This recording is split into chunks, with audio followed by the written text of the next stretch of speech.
La crise du carburant est devenue un problème majeur dans plusieurs pays de l'Afrique de l'Ouest. Depuis quelques années, les populations font face à une hausse importante du prix de l'essence et du gasoil.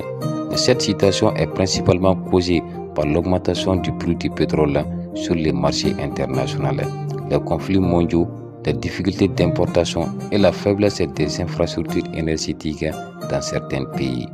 Au Mali, le litre d'essence coûte environ 875 francs CFA, ce qui augmente fortement les dépenses des ménages et les coûts du transport. En Côte d'Ivoire, le prix est estimé à 820 francs CFA malgré les efforts du gouvernement pour stabiliser les marchés. Au Sénégal, le litre atteint environ 920 francs CFA, faisant partie des pays les plus élevés de la sous-région.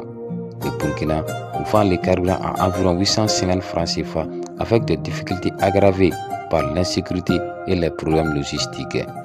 Au Niger, le litre coûte environ 999 francs CFA grâce à la production nationale de pétrole, même si le pays connaît parfois des pénuries. Au Bénin, le prix est estimé à 995 francs CFA et dépend beaucoup des importations ainsi que du commerce régional.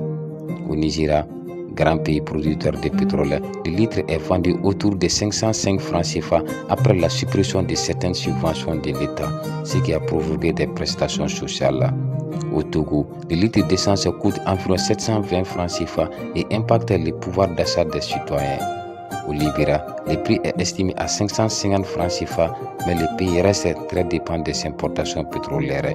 Et cette crise du carburant entraîne une augmentation du coût de la vie, des difficultés économiques pour les entreprises et une baisse du pouvoir d'achat dans toute la sous-région de l'Afrique de l'Ouest.